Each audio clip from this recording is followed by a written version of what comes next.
اعوذ باللہ من الشیطان الرجیم بسم اللہ الرحمن الرحیم الصلاۃ والسلام علی امام المتقین وقائد المجاہدین وصلوا علیہ وسلموا تسلیما اللہم صلی علی سیدنا شفینا حبیبنا مولانا محمد وعلی آل سیدنا شفینا حبیبنا مولانا محمد وبارک وسلم۔ السلام علیکم ورحمۃ اللہ وبرکاتہ۔ اللہ کا کرم ہے، حبیب پاک کا صدقہ ہے کہ سیرت النبی صلی اللہ علیہ وسلم کی جو سیریز چل رہی ہے، ہم مسجد نبوی صلی اللہ علیہ وسلم کی تعمیر اسلام کے مرکز اور میثاق النبی تک پہنچ چکے ہیں، اور یاد رکھیے کہ سیرت النبی صلی اللہ علیہ وسلم سننا یا سیرت النبی صلی اللہ علیہ وسلم بیان کرنا، یہ دونوں بھی کام باعث اجر و ثواب ہیں، کیونکہ اللہ کے حبیب کا ذکر کرنا اور اللہ کے حبیب کا ذکر سننا، یہ دونوں اجر و ثواب میں شامل ہیں۔ اللہ کرے کہ بہرحال ہمارا سننا اور یہ سنانا امت کے لیے عمل کی راہیں کھولے اور دین کی ایک صحیح فکر ہم میں پیدا ہو جائے۔ تڑپ یہی ہے کہ اسلام کی تاریخ جو محمد رسول اللہ صلی اللہ علیہ وسلم کی حیات طیبہ پر قرآن نے جو مہر لگائی ہے کہ تمہارے رسول کے اسوہ حسنہ پر ہی تم کو چلنا ہے اور یہی تمہارے لیے نجات کی راہ ہے،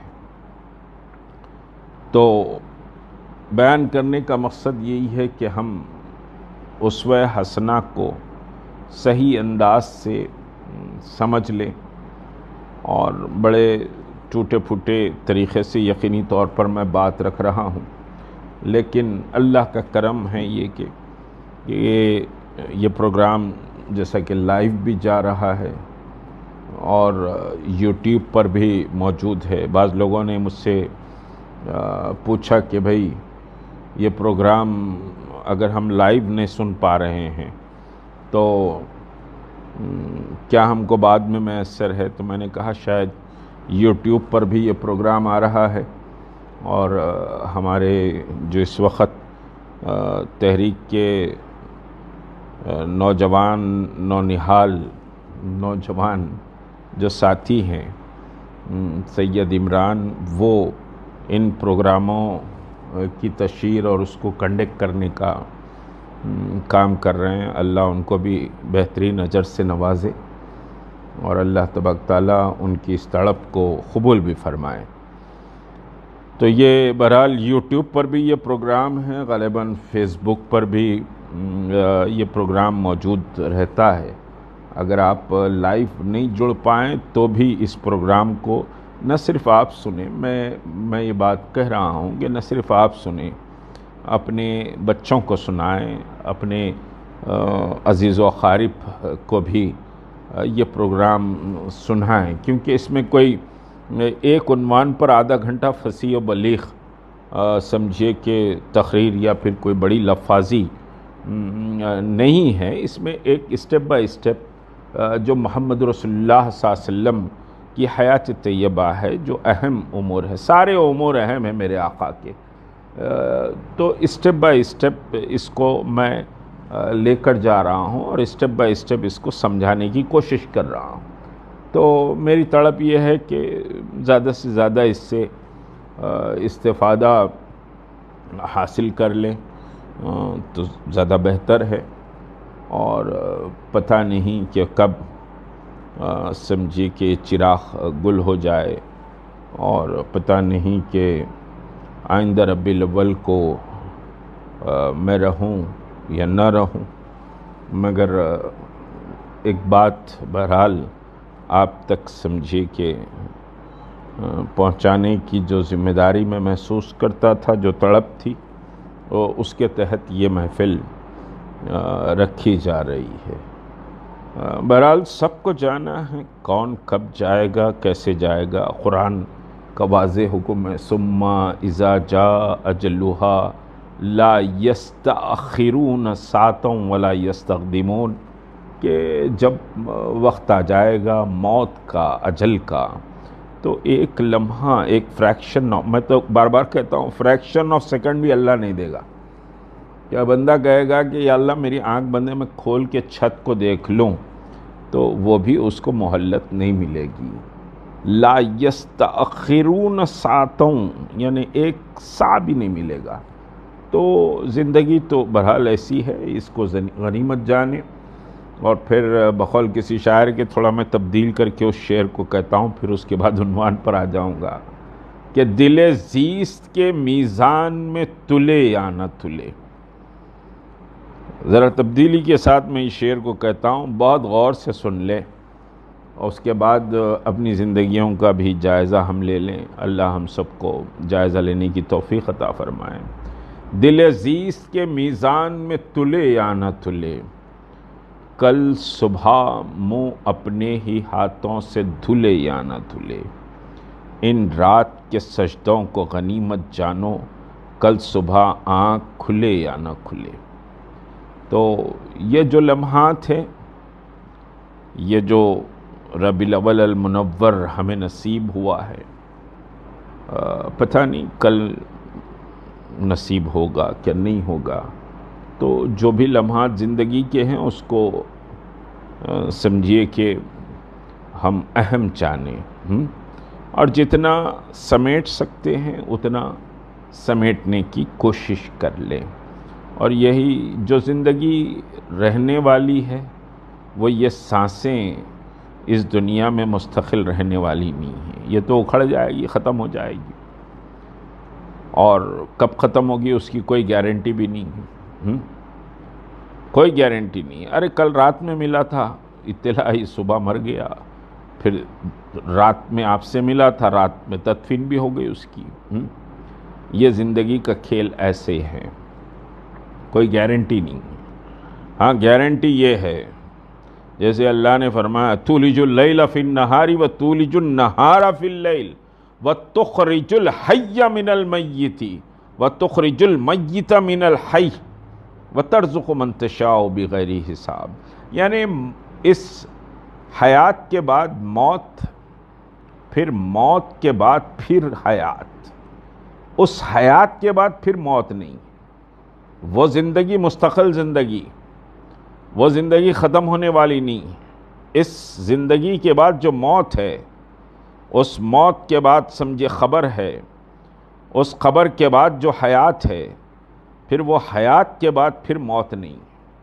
کبھی انسان کو موت نہیں آئے گی۔ انسان حشر کے میدان کی طرف دوڑے گا، اپنے پورے آب و تاب سے بے تحاشا بھاگے گا، کوئی کسی کا ساتھ نہیں دے گا۔ جب وہ زندہ ہوگا تو پھر اس کے بعد موت نہیں ہے، حیات ہی حیات ہے۔ تو بہرحال چلیے عنوان پر آ جاتے ہیں۔ کچھ باتیں تھیں جو بہرحال دل چاہا کہ رکھوں تو رکھ دیا۔ رسول کریم صلی اللہ علیہ وسلم مسجد نبوی کی تعمیر فرمائے، اسلام کا پہلا مرکز بنا، مضبوط مرکز۔ یاد رکھیے کہ مسجد ہمارا دارالخضا بھی ہے، مسجد ہماری پوری زندگی کا سمجھیے کہ جو محور و مرکز ہے وہ مسجد ہے، وہ مسجد ہے۔ اب ہم مسجد کو اور یہ ہماری پوری دنیا کے شب و روز کو ہم علیحدہ کر دیے ہیں کہ صاحب یہ دین کی بات، یہ دنیا کی بات۔ ہم نے دین کا جو تصور بنا دیا، یہ دین کی بات، وہ دنیا کی بات۔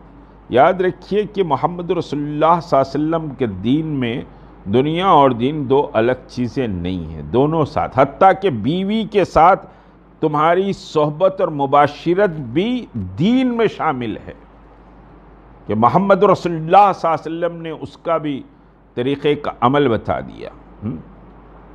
اور اللہ کے لیے تم اپنے نفس کو سمجھیے کہ اپنے نفس کے لیے اللہ کی اطاعت کرتے ہوئے تم بیوی کو تسلیم کرتے ہو، تو کوئی چیز دنیا سے ہٹی ہوئی نہیں۔ اقبال نے خوب کہا، جدا ہوا دین سیاست سے تو رہ جاتی ہے چنگیزی۔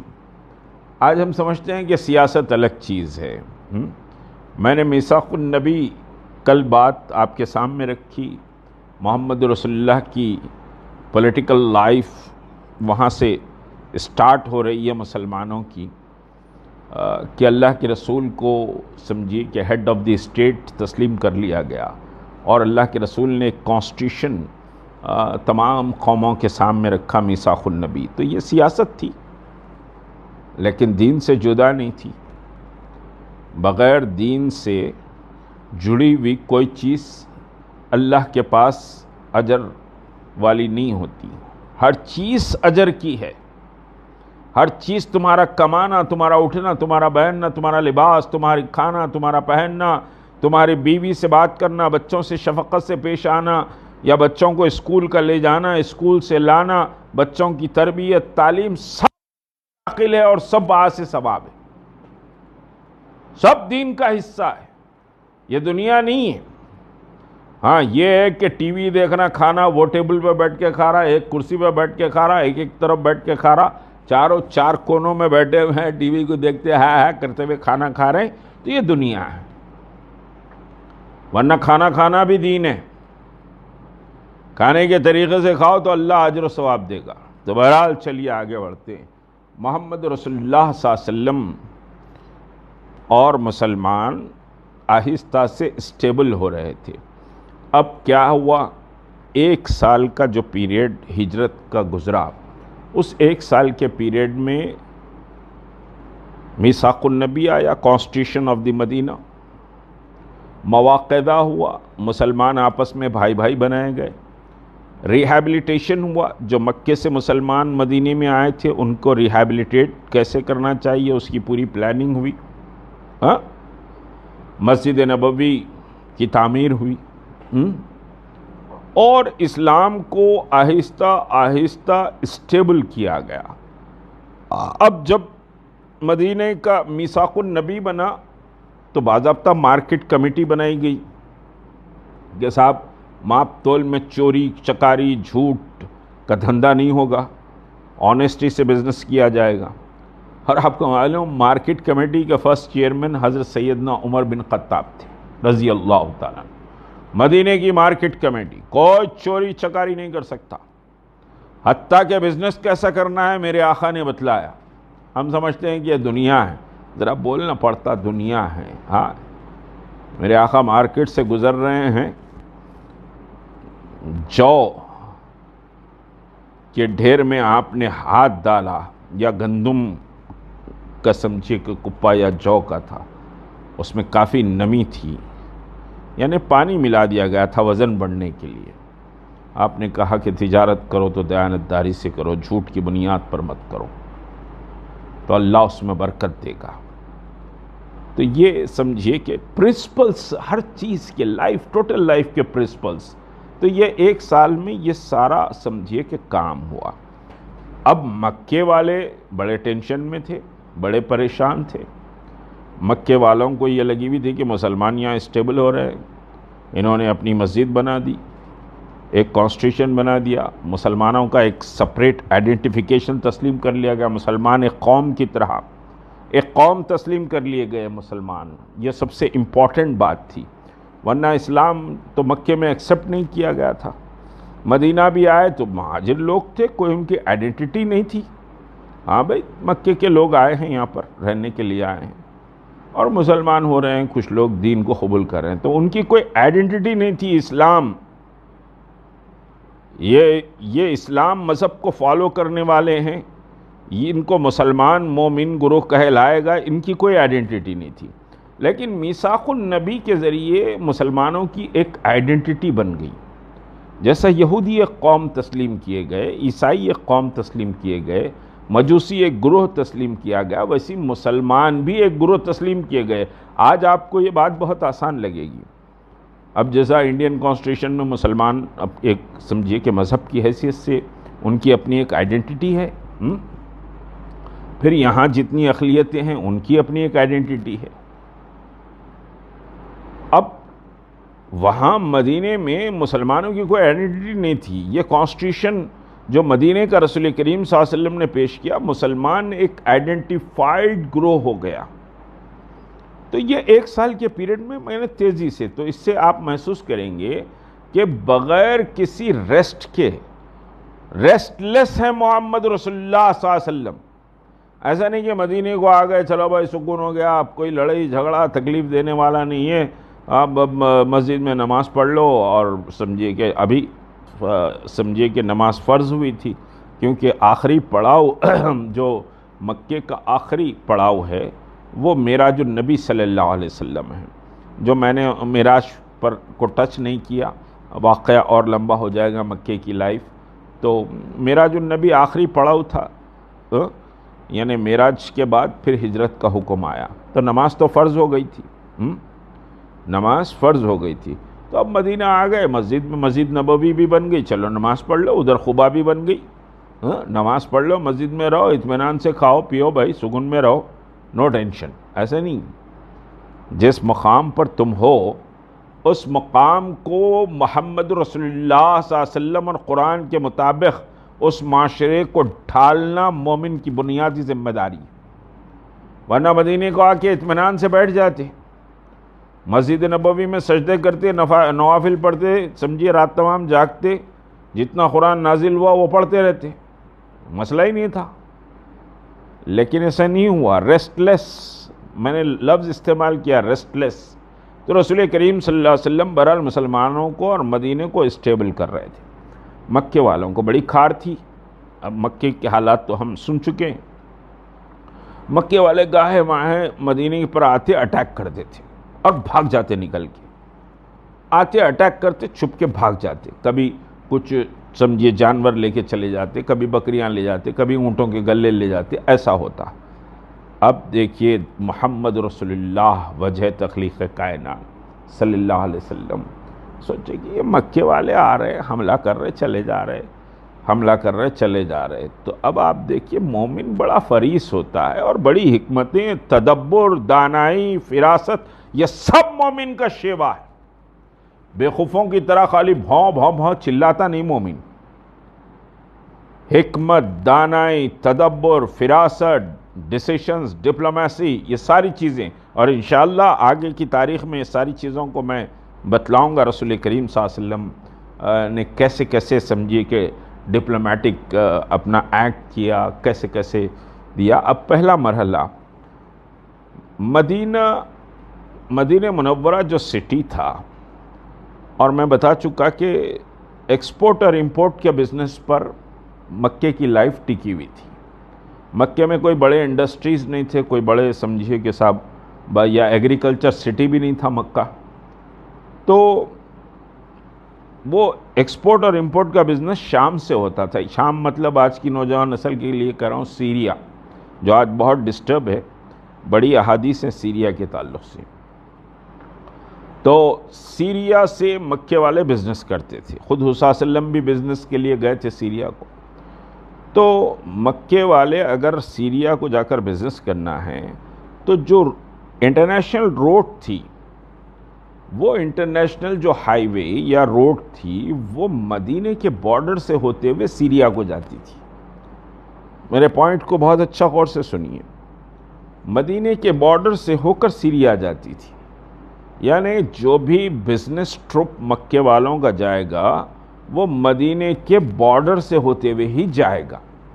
رسول کریم صلی اللہ علیہ وسلم نے یہ ڈیسائیڈ کیا کہ بھئی یہ لوگ آ کے بار بار مدینے کے سمجھیے آؤٹسکرٹس پہ اٹیک کر رہے ہیں، مکے والے بدماشیاں کر رہے ہیں، اور پھر ہمارے بہت سارے لوگوں کو ہجرت بھی کرنے نہیں دیے، بہت ساروں کی پوری فیملی مکے میں ہے، اور پھر مکے میں جو مسلمان چھوڑ کر آئے تھے الٹیمیٹلی ان کے اپنے گھر تھے، خود رسول کریم صلی اللہ علیہ وسلم کا گھر تھا، ذاتی گھر تھا حضرت عبداللہ کا، اور ابو لہب کے گھر کے بازو تھا، وہ چچا کے گھر کے بازو، پورے بھائیوں کا گھر حضرت عبد المطلب نے ایک ساتھ بنایا تھا، تو وہ ذاتی گھر تھا رسول کریم صلی اللہ علیہ وسلم۔ اسی طرح دوسروں کے بھی ذاتی گھر تھے، کچھ باغات تھے، کچھ بکریاں تھے، ان کے گوڈانز تھے، بیوی بچے تھے، سبھی تھے، مکے میں چھوڑ کے آ گئے تھے جیسا میں نے بتایا ہجرت کا۔